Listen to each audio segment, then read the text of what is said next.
नमस्कार दोस्तों। So welcome to this video of this series, जहां हम फंडामेंटल एनालिसिस की मेरे हिसाब से सबसे important book one upon Wall Street के चैप्टर वाइज एनालिसिस कर रहे हैं और इंडियन कॉन्टेक्स्ट में उसके क्या एग्जाम्पल्स हैं वो भी हम लोग डिस्कस करने की कोशिश करेंगे, ताकि आपकी मेरी सभी की लर्निंग इस इम्पोर्टेंट बुक के लिए बढ़े। सो इंट्रोडक्शन चैप्टर हम लोगों ने पहले एक्सप्लेन किया था। This is chapter 1, making of a stock picker के नाम से ये चैप्टर है, जहाँ पीटर लिंच साहब जो ऑथर हैं इस बुक के, जिनके बारे में मैंने पहले भी आपको बताया है कि ऑलमोस्ट 30% का CAGR रिटर्न उन्होंने एक लंबे टाइम में, जब वो फेडरलिटी मैजेलन फंड के हेड रहे, उस टाइम पे जनरेट करके दिया। उनकी फ़िलॉसफी से, उनके जो इन्वेस्टमेंट फ़िलॉसफी थी, इन्वेस्टमेंट स्टाइल थी, उसके कारण। और वही उन्होंने उसका जिस्ट क्रक्स जो है वो इस बुक में एक्चुअली डाला है कि हाउ अ रिटेल इन्वेस्टर और a small investor can also imbibe these things in his investment analysis. तो वो खुद भी अपने आप से ये इन्वेस्टमेंट कर सके, ये उन्होंने प्रयास किया है। और इसीलिए दैट इज़ द रीज़न कि ये बुक इस इन्वेस्टिंग वर्ल्ड में काफ़ी इम्पॉर्टेंट मानी जाती है। और जितने भी एक्सपर्ट्स हैं उनसे जब आप पूछिए कि कोई बेस्ट बुक आप बताइए, तो 8 आउट ऑफ 10 जो पीपल हैं इन्वेस्टिंग वर्ल्ड के, वो इस बुक को रेकमेंड करते हैं। So let's come on this chapter, जहाँ पे हम डिस्कस करते हैं। सो स्टार्टिंग पॉइंट जो है वो इसमें पीटर लिंच बोलते हैं कि एक्चुअली इन्वेस्टमेंट और is not a heredity knack. मतलब वो ये बोल रहे हैं कि भाई ये कोई ख़ानदानी हुनर नहीं है, ये कोई ऐसी चीज़ नहीं है कि आपको विरासत में आपके परिवार से मिलेगी, या आपका परिवार इन्वेस्टिंग में पहले से है तो ही आप इन्वेस्टिंग कर पाएंगे।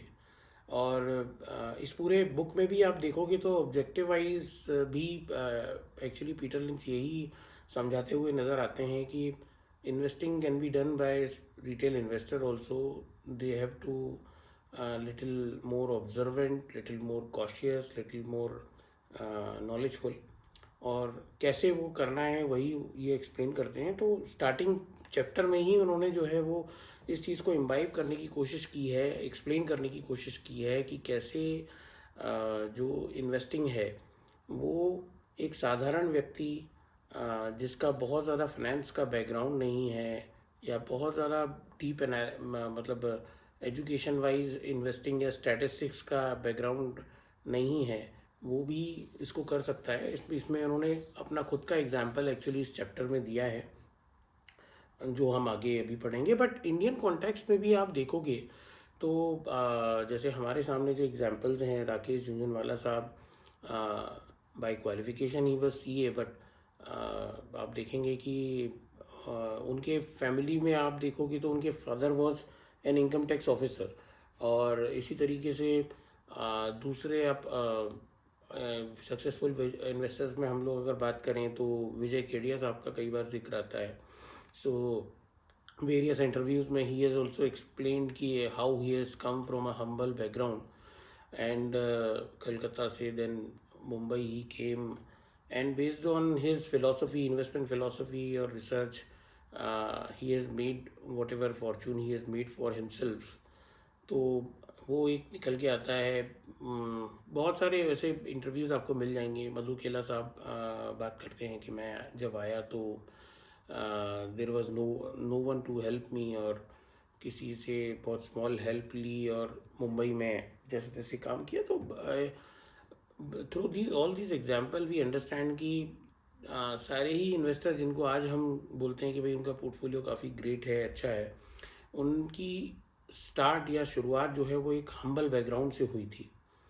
सो वही लर्निंग हमको यहाँ इसके चैप्टर के स्टार्ट में पीटर लिंच देते हुए नज़र आते हैं कि it's a skill, investing is a skill, जो रिटेल इन्वेस्टर जो है आसानी से सीख सकते हैं।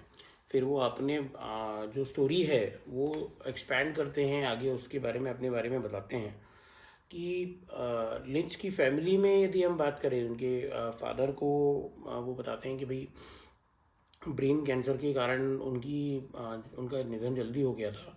तो एक्चुअली देखा जाए तो पीटर लिंच साहब को उनकी मदर ने ही पाला पोसा और बड़ा किया। सो मदर या पीटर लिंच साहब के जो बाकी रिश्तेदार हैं, उन्होंने हमेशा जो है लिंच साहब को यही बोला कि भाई जो है स्टॉक मार्केट जो है वो बहुत ही ख़राब चीज़ है। बिकॉज़ आप समझ सकते हैं कि ये बात है 1950 से 60 के बीच की, और 30s का आपने सुना होगा। 30 का there was huge crisis in 1930। जो क्राइसिस, स्टॉक मार्केट क्राइसिस हुआ था, या आप बोल सकते हैं कि काफ़ी स्टॉक मार्केट 1930 में गिर गया था। उसके बाद से लोगों क्या होता क्या है कि एक बार जब एक क्राइसिस आता है या स्टॉक मार्केट में अचानक से कोई क्रैश आता है, और उसके बाद में जब तक वो रिकवर नहीं करता है तब तक कम से कम आम निवेशक की या रिटेल इन्वेस्टर्स की, आम पब्लिक की जो अवधारणा है वो मार्केट के प्रति ऐसी हो जाती है कि नहीं नहीं, ये तो गैम्बल है या जुआ है। तो ये केवल इंडिया में नहीं होता है, दैट शोज़ कि ये यूएस में भी था। वहाँ के जो नॉर्मल परिवार थे, जो आम मिडिल क्लास परिवार थे, वहाँ पर यही था कि नहीं भाई स्टॉक मार्केट जो है वो अच्छी चीज़ नहीं है, और यही उनको सिखाया गया था, बताया गया था। और तो उनके लिए भी यही था। वो एग्जांपल देते हैं कि भाई हमारे घर में तो किसी ने कोई स्टॉक खरीदा नहीं, बल्कि हमारी जो उनके पीटर लिंच साहब के जो दादा थे, उन्होंने ज़रूर एक बार एक कंपनी में निवेश कर लिया था, ये सोच के कि ये वाटर यूटिलिटी कंपनी है। बट जैसे ही उनको मालूम पड़ा कि ये ऑयल कंपनी है, तो उन्होंने वहाँ से भी अपना निवेश निकाल लिया। सो इतने ज़्यादा कंजर्वेटिव उस टाइम पर लोग होते थे। और 50 60s में जो पीटर लिंच साहब बोलते हैं कि उस टाइम पे आप देखोगे कि इतने ज़्यादा रिटेल इन्वेस्टर कंजर्वेटिव थे, लेकिन वही टाइम था जब जो स्टॉक है, जो मार्केट है एज एन इंडेक्स या मार्केट वाइज जो है, वो पहले 3 टाइम हुआ, और उसके बाद उनके सामने देखते ही देखते वहाँ 3 टाइम होने के बाद में वहाँ से भी डबल हो गया, इन्हें ऑलमोस्ट 6 टाइम हो गया उनके देखते देखते। सो एक्चुअली लिंच साहब बोलते हैं कि हाइंडसाइट में आज मैं देखूं तो एक्चुअली वो सबसे कम रिस्की टाइम था। और ऑफ कोर्स इस बात का हम लोग रिलेवेंस इस हिसाब से भी देख सकते हैं कि जब मार्केट गिरा हुआ होता है तब वो लीस्ट रिस्की होता है। ऑफ कोर्स जाहिर सी बात है। हम इंडियन कॉन्टेक्स्ट में एग्जांपल में देखें कि मार्च 2020 में जब कोविड शॉक या कोविड वेव आई, तो मार्केट टम्बल डाउन हो गया, नीचे काफ़ी क्रैश कर गया। लेकिन यस, मतलब जितना आप मार्केट क्रैश किया, लोगों में उतना ही ज़्यादा फियर फैल जाता है। बट ऑफ कोर्स जितने ज़्यादा मार्केट नीचे गिर रहा है, आप समझिए कि उतने ही वैल्यूएशन रीजनेबल से चीप की तरफ जाते हैं, और उतना ही ज़्यादा इस बात की प्रोबेबिलिटी बढ़ जाती है कि आप जो अब पैसा डालेंगे उसमें इतने चीप वैल्यूएशंस के बाद में शायद उसमें आपका लॉस उतना ज़्यादा ना हो। तो एज एन एक्सपर्ट जब वो हाइंडसाइट में इस बुक को लिखते टाइम पे लिंच साहब उस टाइम को देख रहे हैं, तो ही सेइंग कि 50 से 60 का जो टाइम था, दरअसल वो डरने वाला टाइम नहीं था, इन्वेस्टमेंट करने वाला टाइम था। And that was the reason कि जो मार्केट है उस टाइम पर पहले 3 गुना हुआ, 2 गुना हुआ, यानी 6 टाइम्स बढ़ गया। और उनका ये भी कहना है कि एक लाइन में वो बताते हैं कि भाई स्मॉल इन्वेस्टर गलती क्या करते हैं कि वो गलत टाइम पर एंटर होते हैं। एक्चुअली कब एंटर होंगे कि जब पूरा मार्केट चल चुका होगा, बहुत लोगों ने पैसा बना लिया होगा, तब उनको हाइंडसाइट में दिखेगा स्मॉल इन्वेस्टर्स को कि भाई अभी ये तो 4 टाइम हो गया, 5 टाइम्स हो गया, तो अब यहाँ से हम लोग इसमें एंटर करते हैं और हमारा भी पैसा बन जाएगा। और एक्चुअली वो टाइम होता है कि या तो मार्केट आगे जाके कंसोलिडेशन मोड में चला जाता है या डाउनफॉल मोड में आ जाता है। और साइमल्टेनियसली यदि हम देखें तो इसका उल्टा भी ट्रू है कि 50 60 का टाइम जो लीस्ट रिस्की टाइम था, जहाँ पे 1930 की क्रैश के बाद में 10 20 साल मार्केट साइडवेज रहा होगा या कंसोलिडेट किया होगा, उस टाइम पे एक्चुअली टाइम था कि भाई लोग एंटर करें, और चीपर वैल्यूएशन पे stocks would have been available. तो वहाँ पे किसी ने नहीं लिया, स्मॉल इन्वेस्टर्स ने नहीं लिया वो और दैट इज़ द रीज़न कि स्मॉल इन्वेस्टर का पैसा ना चीप होने के टाइम पे बना, और जब यूफोरिया हो जाता है उस टाइम पे जब एंटर करते हैं तो उस टाइम पे भी नहीं बनता है। तो वो एक लर्निंग उन्होंने दी है इसमें।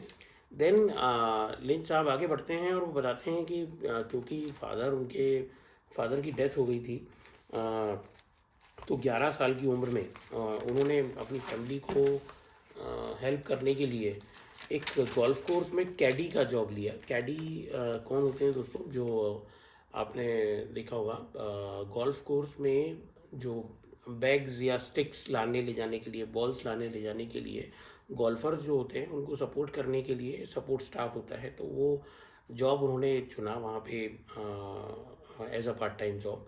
और उसमें उन्होंने ये बताया है बुक में कि भाई वहाँ वो मेरा बहुत अच्छा एक्सपीरियंस रहा, बिकॉज़ वहाँ पे बड़े बड़े कंपनीज के सीईओ, प्रेसिडेंट्स, वाइस प्रेसिडेंट्स और इस पोस्ट के लोग आते थे, और वो अपनी कंपनी के परफॉर्मेंस के बारे में बात करते थे, स्टॉक्स के बारे में बात करते थे। और एक्चुअली वो जब उनकी बातें उन्होंने सुनी पीटर लिंच साहब ने, तो सबसे पहले तो इम्पोर्टेंट ये हुआ कि जो उन्होंने अपने घर से, परिवार से जो सुन रखा था कि भाई स्टॉक मार्केट बड़ी ख़राब चीज़ होती है और उसमें तो पैसा डूब ही जाता है, वो डर उनका ख़त्म हो गया। क्योंकि जब उन्होंने सुना कि भाई ये सारे लोग जो है वो पैसा ही स्टॉक मार्केट से बना रहे हैं मेनली, और किस तरह से स्टॉक मार्केट मूव कर रहा है, किस तरह से लोग आपस में बात कर रहे हैं, तो एक तो वो डर उनका ख़त्म हुआ। और वो इस चीज़ को इस तरह से बताते हैं कि वो जो मेरा कैडी का जॉब था गोल्फ कोर्स में, वो जॉब मेरा न्यूज़पेपर डिस्ट्रीब्यूटर से तो अच्छा था, क्योंकि उसमें पैसे भी थोड़े ज़्यादा मिलते थे न्यूज़पेपर डिस्ट्रीब्यूशन से। Because actually he is comparing newspaper का डिस्ट्रीब्यूशन, वो इसलिए कंपेयर कर रहे हैं क्योंकि जनरली उस टाइम पे पार्ट टाइम जॉब के लिए जो उस टाइम के टीनेजर्स थे उनके लिए ये ऑप्शन रहता था। जैसा कि आपने वॉरेन बफेट के बारे में भी सुना होगा कि उन्होंने बचपन में न्यूज़पेपर डिस्ट्रीब्यूट किए, तो ये बड़ी आम बात थी कि जो टीनेजर्स हैं वो पार्ट टाइम जॉब्स के लिए इस तरह के काम यूएस में करते थे। तो उन्होंने बोला कि भाई उससे ये जॉब अच्छा था, बिकॉज़ यहाँ पे दोनों एडवांटेज थे। पहला तो इसमें पैसा भी उससे ज़्यादा मिल रहा था, और दूसरा कि यहाँ पर एक्चुअली उनको जो नॉलेज मिलता था from the discussion of these people, जो ये आपस में लोग बात करते थे, वो बड़ा वैल्यूएबल था उनके लिए। तो ये चीज़ के साथ में एक्चुअली दो तीन लर्निंग हमको देते हुए पीटर लिंच साहब नज़र आते हैं। एक तो ये कि भाई आपकी कंपनी बहुत इम्पॉर्टेंट है। लाइक बोलते हैं ना कि we are average of 5 people we live with. तो आप अपने घर में या अपने ऑफिस में या आप कॉलेज में, वेयर एवर यू आर, आप जिन 5 लोगों के साथ रहते हैं, ज़्यादा टाइम स्पेंड करते हैं, उनका एवरेज होते हैं, ऐसा बोला जाता है। तो जब आप सीईओज़ के साथ, प्रेसिडेंट्स के साथ में, भले ही उनके लेजर टाइम में आप उनको सपोर्ट ही कर रहे हैं, लेकिन अगर आप सही में सीखने का इच्छा रखते हैं, सीखने का आपका टेम्परामेंट है, तो उस टाइम पे अगर आप अच्छी कंपनी में हैं तो यू विल गेन अलॉट। एक तो ये है। दूसरा, जो रिटेल निवेशकों में या आम परिवारों में माना जाता है कि स्टॉक मार्केट तो बड़ा गैम्बल है, वैसा नहीं है। और देखा जाए तो कई लोग इसको ये भी बोलते हैं कि भाई एक्चुअली कैपिटलिज्म में stock market is like a temple, जो कि आपकी वेल्थ को इंक्रीज़ करने के लिए है। बट यस, यहाँ पे बहुत सारे रिस्क भी हैं, फ्रॉड भी हैं, सब चीज़ें होती हैं। तो ऑफ कोर्स वाइल इन्वेस्टिंग आपको अपने रिस्क को कैसे हमको कवर करना है, डाइवर्सिफाइड रखना है, ये सब चीज़ें आपको आनी चाहिए, जो कि एक्चुअली ये इस बुक में आगे वो चैप्टर बाय चैप्टर सिखाते हैं और लर्न कराते हैं। So these were learning. And then फिर वो पीटर लिंच साहब दूसरा एक अगला अपने बारे में बताते हैं बैकग्राउंड। वो ये बोलते हैं कि भाई स्टॉक मार्केट के लिए पहली बात, जो अगली लर्निंग वो बोलते हैं उसका क्रक्स ये है कि स्टॉक मार्केट में कोई फॉर्मल एजुकेशन आपको फाइनेंस की या बहुत ही ज़्यादा नंबर्स की या स्टैटिस्टिक्स की होना ज़रूरी नहीं है ना। इसका एग्जाम्पल वो अपने खुद के जो बैकग्राउंड है उससे देते हैं कि भाई उन्होंने जो वॉटन में पढ़ाई करी थी, वॉटन कॉलेज था वहाँ का, उसमें जो पढ़ाई करी थी वो उन्होंने हिस्ट्री में, साइकोलॉजी में, पॉलिटिकल साइंस में और फिलोसफी फील्ड में करी थी, ना कि फाइनेंस या स्टैटिस्टिक्स बैकग्राउंड में करी थी। फिर भी he has performed better or in fact better than other people. तो ऐसा क्यों? तो इसका एक्चुअली कोर रीज़न ये है दोस्तों कि एक्चुअली ये सारे जो चीज़ें हैं, फ़िलॉसफी या साइकोलॉजी या हिस्ट्री या आपकी एक्चुअली बेसिक पढ़ाई, ये आपकी क्रिटिकल थिंकिंग को एक्चुअली इवॉल्व करती है। तो जितना आपकी क्रिटिकल थिंकिंग इवॉल्व होती है उतना you are able to think logically, है ना। और केवल फाइनेंस बैकग्राउंड से यदि होता होता तो I have listen one interview also, you would have listen also. Vijay Kedia साहब ने एक बार बोला कि इनफैक्ट सीए के फोरम में ही बोला उन्होंने, सीए आई बीइंग सीए, मैंने उस इंटरव्यू को देखा था। तो ही सेड कि सीए कर लेने से आप स्टॉक मार्केट में सफल हो जाएंगे, ज़रूरी नहीं है। And that is the reason कि आप देखेंगे कि इतनी लार्ज नंबर ऑफ सीएस होने के बाद भी ऐसा ज़रूरी नहीं है कि सारे ही सीए जो है इन्वेस्टिंग में बड़े सक्सेसफुल हैं। Because finance knowledge is one of the requirement, जो कि बहुत ज़्यादा पीटर लिंच साहब का कहना है कि डीप डाइव में आपको फाइनेंस का नॉलेज हो, वैसा ज़रूरी नहीं है। या एक जो कॉमन बंदा है जो ग्रेजुएट है, नॉर्मल ग्रेजुएट है, वो भी उतना फाइनेंस सीख सकता है कि वो बैलेंस शीट्स पढ़ सके, एनुअल रिपोर्ट पढ़ सके। जो नॉर्मल मैथमेटिक्स है उतना काफ़ी है एक फाइनेंस बैकग्राउंड के लिए। इंडियन कॉन्टेक्स्ट में आई विल से कि इंडियन कॉन्टेक्स्ट हो या यूएस कॉन्टेक्स्ट हो, of course balance sheet analysis के लिए या बैलेंस शीट रीड करने के लिए आपको एकदम सीए होने की ज़रूरत नहीं है।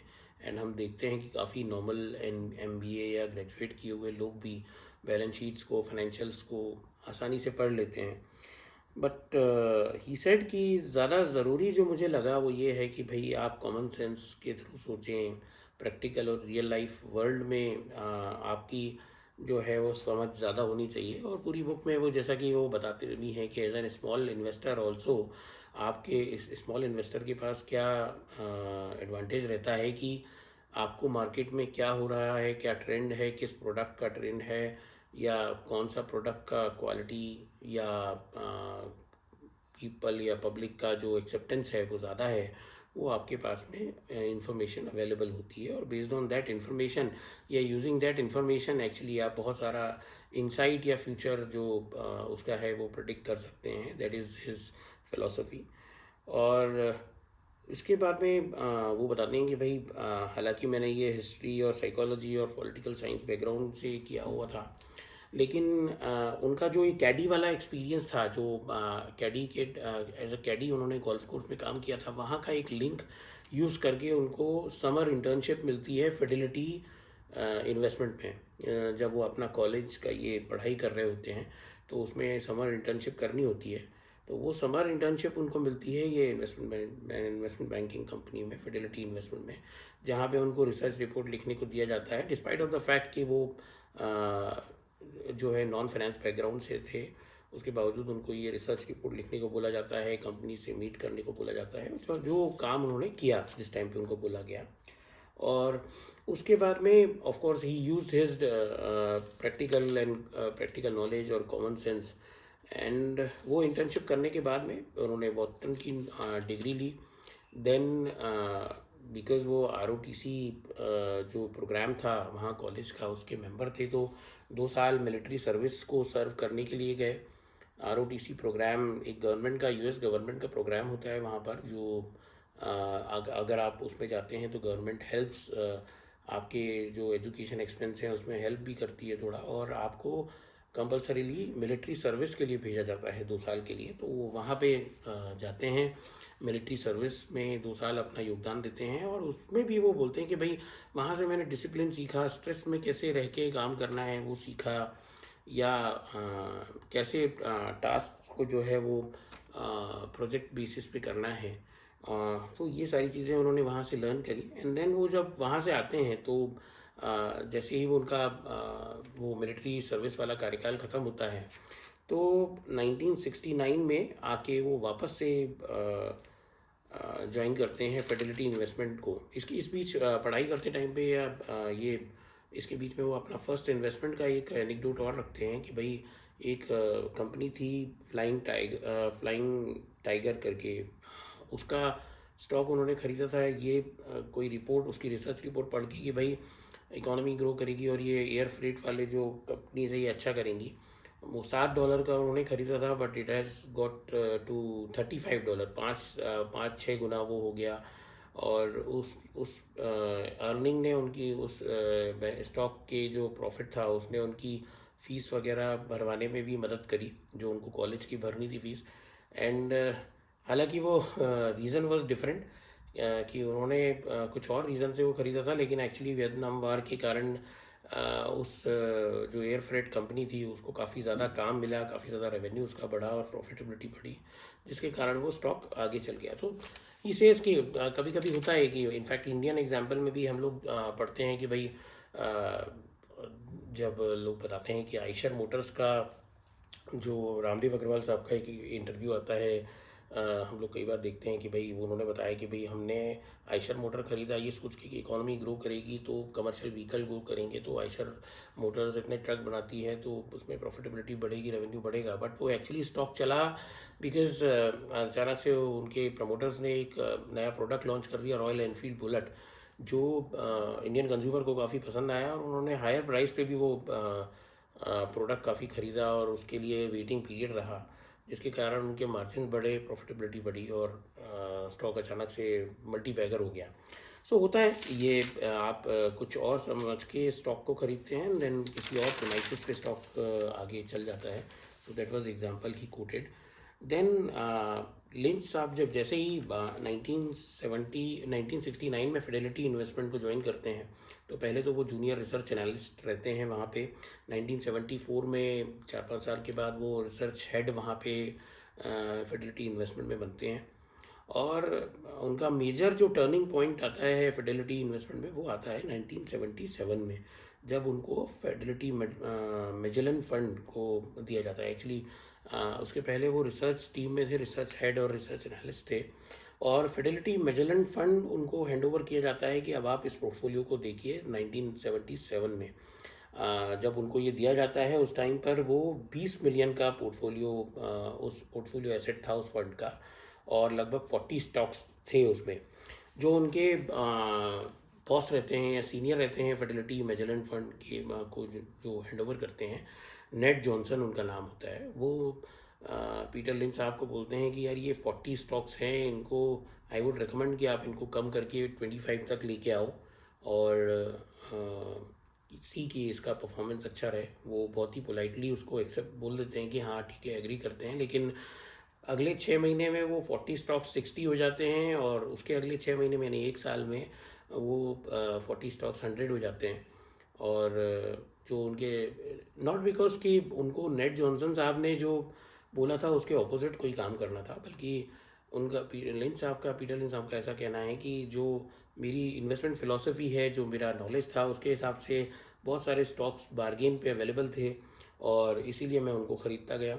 नेट जॉनसन साहब ने उनको देखा कि भाई ये स्टॉक कम होने के बजाय बढ़ रहे हैं, but instead of opposing it कि भाई मैंने आपको 40 से 25 करने बोला था और आपने 100 कर दिया, ही अप्रिशिएटेड बिकॉज ऑफ कोर्स जो फंड का परफॉर्मेंस था वो भी जो है वो बेटर हो रहा था पहले से, तो his senior also agreed with him.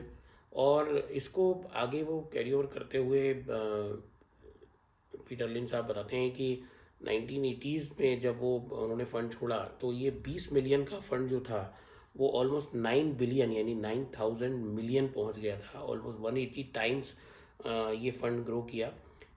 इसमें से ऑफ कोर्स कुछ पार्ट ऐसा भी होगा जो इंक्रीमेंटल इन्वेस्टमेंट आया होगा, लेकिन जब वो CAGR निकालते हैं तो CAGR इज़ रफली अराउंड 29%, 30%, जो बाद में जिसके लिए वो एक्चुअली बहुत फेमस हुए। फिर सेम टाइम पे इंडेक्स का जो रिटर्न था वो 15% था, तो ऑलमोस्ट 2 टाइम का अल्फ़ा उन्होंने ओवर इंडेक्स अचीव किया था।